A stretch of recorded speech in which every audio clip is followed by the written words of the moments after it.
لە پەرلەمانی کوردستان کەژاڵخان سڵاو لێ بێبیانیت باش ئەگەر سەرتا بەوە دەست پێ بکەین لە ئێستادا بارودۆخی ژنانی هەرێمی کوردستان چۆن دەبینی؟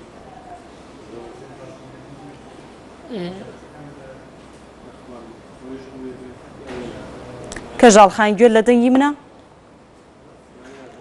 بەڵێ بەس ناوە بە ناوە دەنگەکە دەپچرێت. بەڵێ ئاماژەم بەوە کرد ئەگەر بکرێت ئاماژەیەک بە بارودۆخی ئێستای ژنان لە هەرێمی کوردستان بکەیت. سەرەتا سڵاوی خی گەورە لە سەرجەم بینەرانی کەناڵەکەتان و بینەرانی بەتایبەتی بینەرانی ئەو بەرنامە و سڵاوی خی گەورەش لە ئێوەی بەڕێزدا. سەرەتا پێم خۆشە ئێمە ئیدانەی هەموو جۆرە مرۆڤ کوشتنێک بکەین. جا ئەگەر ئەم مرۆڤە پیاو بێت یان ژن بێت یان بناڵ بێت بەداخەوە ئەوەی ئێمە ئێستا هەستی پێ دەکەین لە هەرێمی کوردستان خەریکە مرۆڤ کوشتن بۆتە عورف هێواش بەرەو عورف دووبارە بەرەو عورف بوون دەڕواتەوە. یعنی دەتوانم بڵێم تاوانکردن لەو هەرێمەی ئێمەدا زۆر بە ئاسانی ئەنجام دەدرێتن. تامان ئەوەش دەبێت کۆمەڵێک هۆکاری خۆی هەبێتن بۆ لەم دۆخەدا و لە ئێستادا بە تایبەتی کە سێری دەکەین بە تایبەتی ژن کوشتن هەرچەندە من ئامارێکی دقیق و وردم لەبەر دەستیدانێ بزانین لە 2015 چکە بە هەر ئامارێ قسە بکەیت ئەوە بەسرت دەبێتە ماڵ. زیاتر ئەوە پەیوەندی بەلایانی جێبەجێکارەوە هەیە هەرچەندە من هەرگلەیم لەوەی هەیە کە ئێمە نەکتەنها لە کەیسی لە بابەتی کوشتنی ژنانەوە لە زۆربەی بابەتەکانیشدا ئێمە کێشەمان لە بوونی ئامارێکی ورد و دقیقدا هەیە. بەڵام بەداخەوەی کە هەستی پێ دەکەین ناوە بەناوە لێرە و لەوێ تەمەشا دەکەین بە هەر شێوازێک بە شێوازی درندە بێتکەوە درندانە دەبینینکەوە ژن کوژی و مرۆڤ کوژی ئەنجام دەدرێتن. ینی ماوەی ڕابردوو پێسمە تەنانەت پیاو کوژیش هەبوو. یعنی کەواتە تونند و تیژیەکان ئەگەر بەپێی ئەم ڕووداوانە ئەم حاڵەتانە بێت کەواناوە بەناوە لە هەرێمی کوردستان ڕوودەداتن ئەگەر بەو پێبی دەتوانی بڵێن تونند و تیژیەکان بەرەو چارەسەرکردن و بەرەو کەمبوونەوە نەچوینە و بە تایبەتی ڕەوشی ژنانەوە لە ماوەی ڕابردوودا ئەگەر ئێمە بێت و بەراورد بکەین ژنان هەنگاوی زۆر باشیان نا. یعنی لە ماوەی 20 ساڵی خەباتی ژنانەوە بە هەمەنجی لەگەر سەرجەم لایەنەکانەوە ژنان بەرەو پێشچوونێکی باشیان بەخۆیەوە بینی دەتوانین بڵێ ساڵانی وا هەبووکەوە تونند و تیژیەکانیش بەرامبەر ژنان و کوشتنی ژنانیش ساڵی وا هەبوو یەکسان دەبوو بە ساڵەکەی پێشخۆ یا ساڵی وا هەبوو کەمتر دەبوو. بەڵام بەداخەوە ئێستا دەبینینکەوە ڕەوشی ژنان لە هەرێمی کوردستان بەپێی پێویست نییە. بەڵێ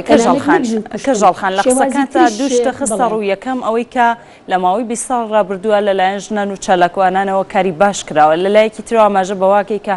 خەریکە وەکو عورفێک سەر هەڵ ئەداتەوە.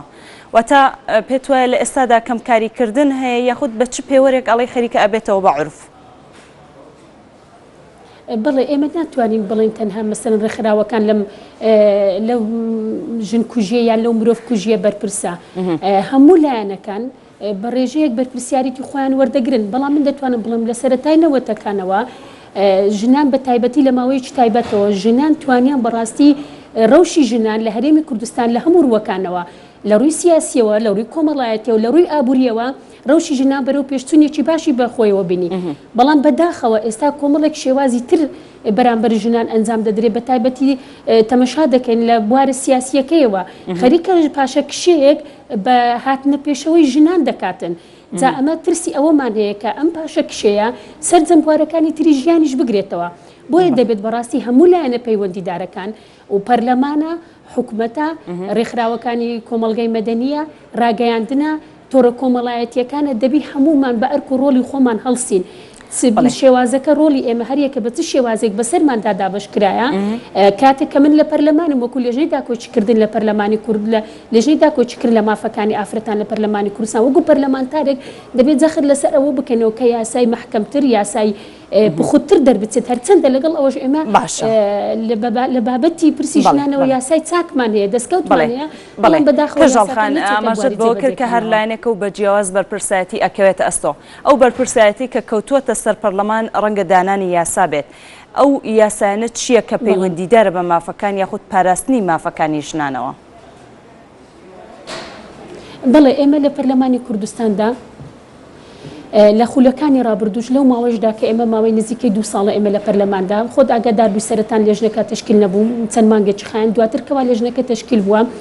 ڕۆڵی پەرلەمان و لێژنەی پەرلەمانی دەرکردنی یاسایە هەموارکردنەوەی یاسایە و بەدوا داچوونە دەبێ بەڕاستی پەرلەمان بەپێی پێویست بە ڕۆڵەی خۆی داببینێتن ئەو حاڵەتە ئیستیسنای و نائاسایی کە ئێستا پەرلەمانی کوردستان تێدایە ئەمەش هەر تەجاوز دەکرێتن یعنی معقول نییە لەم دۆخەدا پەرلەمان سەخبەست و بتوان بەپێی پێویست کارەکانی خۆی ئەنجام دەداتن بەڵام خۆ کەس دەستی پەرلەمانتارانی نەگرتێ کاتێک بیانێ بە دوواداچوون بکەن بۆ جێبەجێکردنی یاساکاندا ئێمە وەکو لێژنە بە دوواداچوونی زۆرمان کرد لەگەڵ وەزارەتی ناوخۆ کۆبوونەوەمان کرد لەگەڵ سەرجەم بەڕێوەبەرایەتیەکانی تونند و تیژی ژنان کۆبوونەوەمان کردیان بۆ نمونە یاسای بەرەنگار و یاسای ژمارە هەشتی ساڵی 2011 یاسای بەرەنگاربوونەوەی تونند و تیژی خێزانی کە بەڕاستی من هەر دەیڵێمەوە خۆزگە ئەم یاسایە وەکو خۆی بچوە بواری جێبەجێکردنەوە دواتر بیرمالەوە کرد با بمانزانی باە پێویستی بە هەموارکردنەوە یانە ئێستا ئەم یاسای ئێمە بە دوواداچوونمان کرد یاساکە بە پێی پێویست جێبەجێ ناکرێتن بۆچی جێبەجێ ناکرێت بە پێی پێویست ئەم یاسایە دەبێت بەڵێ بە پێی پێویست جێبەجێ ناکرێت بۆچی و قسەمان لەگەڵ سەرجەملایەنەکان کردیە کۆمەڵێک لەم پەر و ئەگەر لە پێش جێبەجێکردنی یاسایەکەدا هەیە هەندێک مادە و هەندێک بڕگە لە نام خودی ئەم یاسایە پێویستی بە هەموارکردنەوە هەیە هەندێک مادە و بڕگەی یاسای قانونی عقوباتی عراقیش یاسای سزادانی عراقیش ئەوانیش لەگەڵ ئەم دۆخی ئێستای هەرێمی کوردستان ناگوزێت هەندێکیان پێویستیان بە بەتاڵکردنەوە تعتیلکردن هەیە ئیلغا بکرێتە ئەم یاسایە کاری پێ ناکرێت هەندێکیان پێویستی بە هەموارکردنەوە هەیە چکە ئەگەر بڵێ و نەڵێ ئێمە ڕاستە ڕبتێکمان بە حکوومەتی مرکزیەوە هەیە بەڵام ئەو دۆخەیە کە وتم ژنان پێشکەوتنێکی تریان بینیوە جیا لەوەی کە لە بەغدا هەیە ڕۆژی ژنان ئەگەر بەراوردکەی بە بەغدا زۆر لە پێشتر چەند هەنگاوێک لە پێشتر لەگەڵ حکوومەتی مرکزی لەگەڵ ئەوەش قانونی یاسای سزادانی عراقی ژمارە 111 ساڵی 1969 هەندێک مادە و بڕگەی پێویستی بە هەموارکردنەوە هەیە ئێمە ئیشمان کردو لەسەر هەندێک مادە تەنانەت هەندێک مادەمان هەر تعتیل کردو ئیلغامان کردو و لە کارمان خستۆ ئیشی پێ ناکرێت و هەندێک مادە ئامادە کرا و راپۆرتیان تەنانەت ئاگام لێ هەندێکیان راپۆرتیشیان ئامادە کراوە بەڵێ کەژاڵخان لە ئێستادا بۆ چوونێکی لەسەر ئەوەی کە یاساکان ڕەنگە زۆر بن ڕەنگە زۆر یاسا هەیە بۆ داکۆکیکردن لە مافی ژنان بۆ پاراستنیان لە تونند و تیژی لەناو خێزان و لەناو کۆمەڵگەشتە بەڵام ئایا تەنها دانانی یاساکان کافیە بۆ ئەوەی کە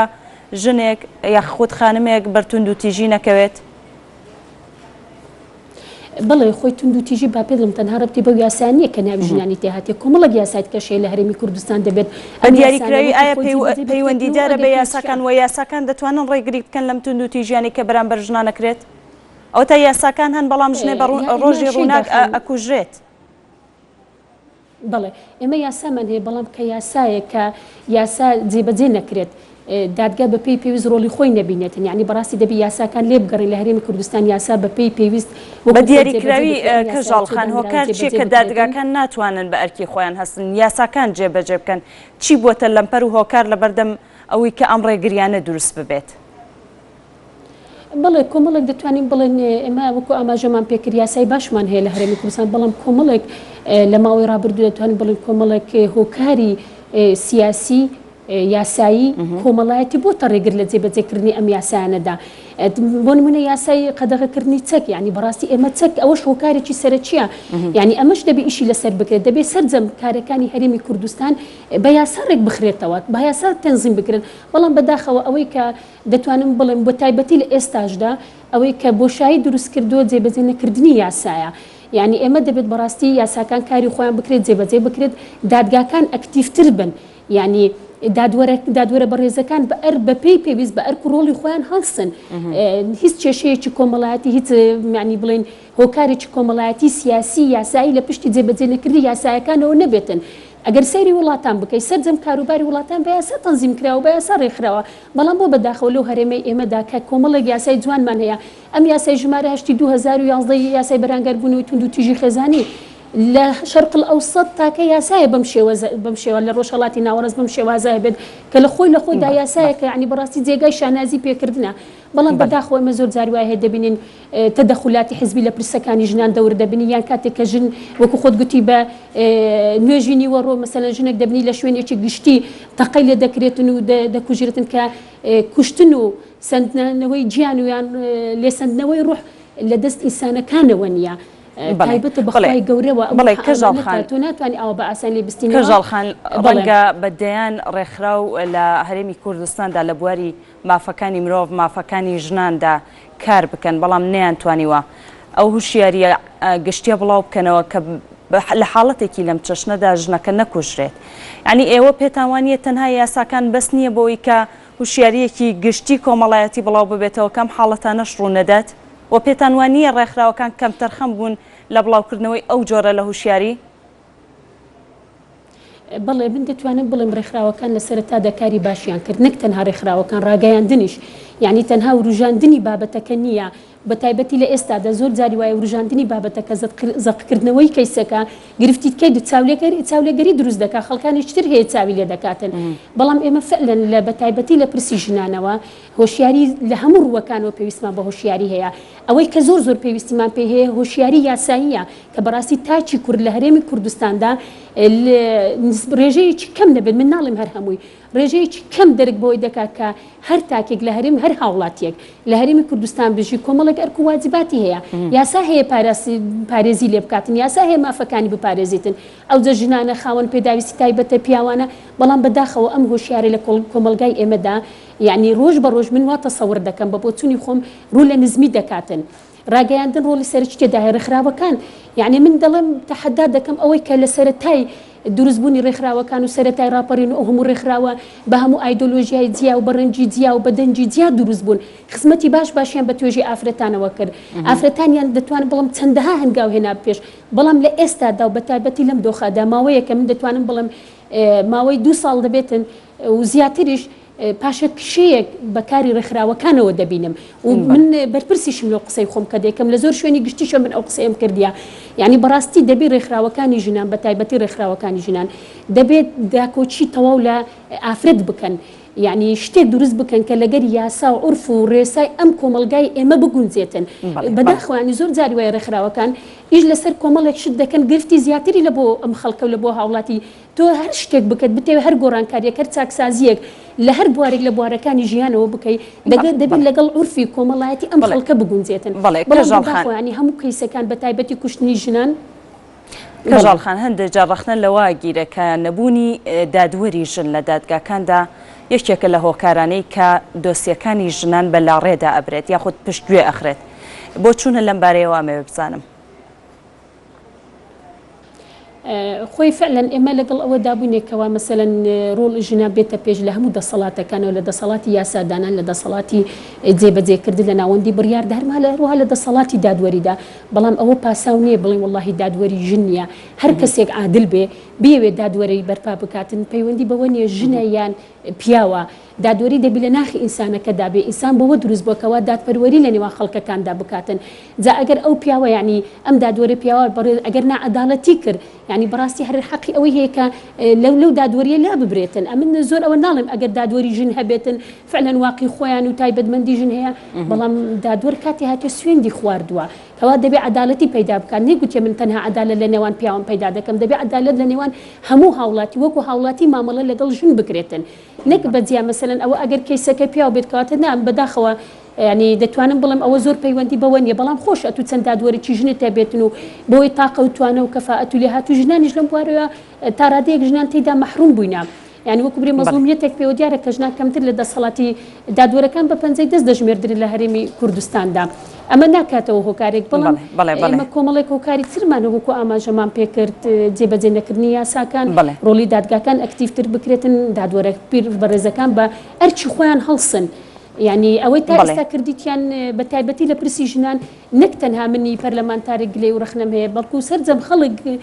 لە بە تایبەتی لە پرسی ژنان گلەیەک هەیە زۆر جاری وایە بە سڵحی عەشایری کێشەکانی ژنان چارەسەر دەکرێت ئێمە دەبێ هەوڵ بدەین هەموو کەیسەکانی ژنان